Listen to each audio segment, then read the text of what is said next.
जय हिंद। स्वागत है आप सभी का एक बार फिर से आपके अपने चैनल एनी क्लासेस में। आज भूगोल का देखने वाले हैं। ठीक है, भूगोल सेट 1 क्लास 11। ठीक है, भूगोल का देखेंगे सेट 1 क्लास 11 और क्लास 11 का हिस्ट्री भी है। प्लेलिस्ट में जाएं, बहुत सारा मॉडल सेट है। क्लास 10 का भी है, क्लास 12 का भी है, क्लास 11 का भी करवा रहा हूँ। ठीक है, चलिए क्वेश्चन देख लेते हैं। आप लोग तो वाकिफ़ होंगे कि क्वेश्चन 40 आने वाला है और नेगेटिव नहीं रहेगा, सारा कुछ तो पढ़ चुके होंगे। तो पहला क्वेश्चन यहाँ पर लिखा हुआ है कि पृथ्वी का आकार का संबंध निम्नलिखित में से किससे है। पृथ्वी का आकार जो संबंध किससे है, तो नाशपाती से है। ठीक है, उसके बाद दूसरा है कि भूगोल का उद्देश्य धरातल की प्रादेशिक का क्षेत्रीय भिन्नता का वर्णन एवं व्याख्या करना है। तो ये आपका है कार्ल रिटर। ठीक है ना, ये व्याख्या करना है। इसका पूछा जा रहा है कथन किसका है, तो कार्ल रिटर का है। थर्ड का निम्नलिखित में से किस विद्वान ने भूगोल ज्योग्राफी शब्द का प्रयोग पहली बार किया था। बहुत ही इंपॉर्टेंट, पहली बार किया था तो इरेटोस्थेनीज ने किया था। सी नंबर ऑप्शन सही है। नेक्स्ट क्वेश्चन देख लेते हैं। क्वेश्चन नंबर 4 का लिखा कि पृथ्वी की उत्पत्ति के संबंध में एक प्रारंभिक एवं लोकप्रिय मत ज्वारीय परिकल्पना किस विद्वान के द्वारा किया गया है। ठीक है, ये सारा कुछ पूछा जा रहा है, तो जेम्स जीन के द्वारा किया गया था। ठीक है, आधुनिक समय में ब्रह्मांड की उत्पत्ति संबंधी सर्वमान्य सिद्धांत निम्नलिखित में से कौन है, तो आपका हो जाएगा देवतारक सिद्धांत हो जाएगा। प्रकाश वर्ष क्या मापने की इकाई है, प्रकाश वर्ष जो है वो मापने की इकाई क्या है। नंबर 6 में खगोलीय दूरी है। यस, पढ़े होंगे आप लोग। 7 में है कि वर्तमान में सौरमंडल कितने ग्रह है। वर्तमान में पूछा जा रहा है कि कितने ग्रह है, तो 8 है। ठीक है, 8 है। एक 9 जो 9 था पहले मालूम होगा, 9 एक हटा दिया गया, अभी 8 है अभी। ठीक है, नंबर 8 का है कि भूतल पर बिंदु जो भूकंप के अपागम केंद्र के समीपत है। ठीक है, समीपतम होता है, उसे क्या कहते हैं, समीपतम होता है। तो भूतल व बिंदु जो समीपतम होता है, तो 8 का आपका हो जाएगा अधिक केंद्र होता है। ठीक है, 9 में सुनामी के सर्वाधिक क्षति किस क्षेत्र में होता है। यह सुनामी जो आया था उसमें सबसे ज़्यादा क्षेत्र किस में हुआ था, तो आपका 9 का हो जाएगा सी स्थल के आंतरिक भाग में हुआ था। ठीक है, उसके बाद 10 में है जो कि भूपृष्ठ है। भूपृष्ठ सर्वाधिक मात्रा में कौन सा तत्व पाया जाता है, तो 10 का आपका निकेल होगा। ठीक है, निम्नलिखित में से कौन भूगर्भ में जानकारी प्रत्यक्ष साधन है, तो 11 का आपका हो जाएगा ज्वालामुखी। महाद्वीप विस्थापन सिद्धांत 1912 में किसने प्रसारित किया था। 1912 के बारे में पूछा जा रहा है, तो आपका हो जाएगा अल्फ्रेड वैगनर ने किया था। उसके बाद 13 में देख लेते हैं कि निम्नलिखित में सक्रिय ज्वालामुखी के उदाहरण है। सक्रिय ज्वालामुखी के उदाहरण पूछ रहे हैं आपको, तो फ्यूजियामा है। ठीक है, सक्रिय फ्यूजियामा। 14 का रिंग ऑफ फायर किस महासागर में स्थित है, आपका उत्तरी अंटार्कटिक महासागर में है।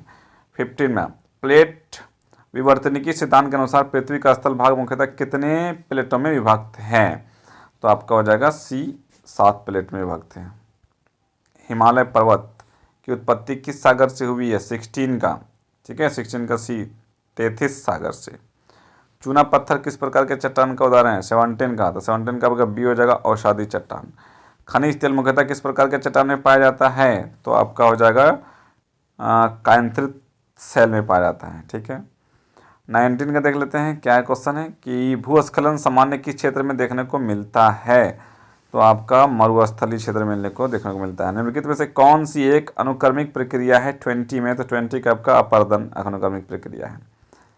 21 का देखते हैं कि 21 क्या लिखा हुआ है कि वायुमंडल में कुल द्रव्यमान का 99% गैस पृथ्वी की सतह में कितने किलोमीटर ऊंचाई तक स्थित है, तो कितने किलोमीटर तक, 32 किलोमीटर तक। वायुयान सामान्यतः किस मंडल में गमन करती है। वायुयान मतलब कि एरोप्लेन है ना, एरोप्लेन किस में समान गमन करती है, ये आपसे पूछा जा रहा है, तो क्षोभ मंडल में। ठीक है, क्षोभ मंडल में होता है।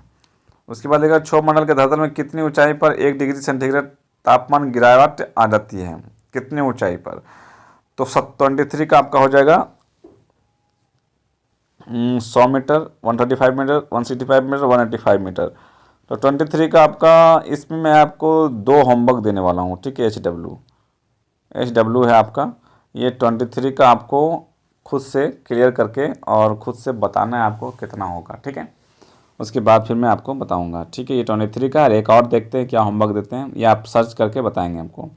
24 का देख लेते हैं क्या लिखा हुआ है कि निम्नलिखित में से कौन गैस वायुमंडल में सबसे अधिक मात्रा में मौजूद है। कौन सा गैस पूछा जा रहा है, ये तो नाइट्रोजन है जी, आपको मालूम होगा। 25 का वायुमंडल पर जो मानव जीवन के लिए सबसे अधिक महत्वपूर्ण है, समताप मंडल। किस मंडल में सभी मौसमी क्रियाएं घटित होती है? 26 का आपका हो जाएगा क्षोभ मंडल। 27 का देख लेते हैं कि किस मंडल में रेडियो तरंगे वापस लौटती है? तो आपका हो जाएगा क्षोभ मंडल ही। 28 वायुमंडल में मौजूद जलवाष्प की वास्तविक यात्रा में क्या कहा जाता है? तो क्या कहा जाता है? 28 का निरपेक्ष आर्द्रता कहा जाता है। भू कोहरा सामान्यतः कहाँ बनता है? भू जो होता है कोहरा, मतलब कि ठंड के मौसम में देखते होंगे तो कहाँ बनता है? औद्योगिक क्षेत्र में, पर्वतीय क्षेत्र में, मैदानी क्षेत्र में, पठारी क्षेत्र में, औद्योगिक क्षेत्र में। 30 का देख लेते हैं, इनमें कौन सा बादल सबसे अधिक ऊंचाई पर बनती है? कौन सा बादल? पछाप बादल, ठीक है।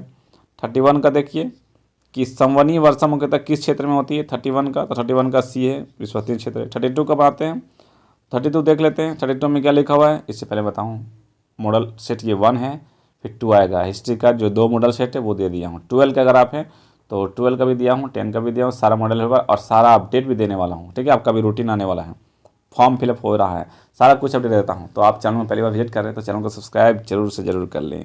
मानव के लिए वायुमंडल का सबसे महत्वपूर्ण घटक निम्नलिखित में से कौन है? सबसे घटक आपका 32 में आपका हो जाएगा ऑक्सीजन। यस।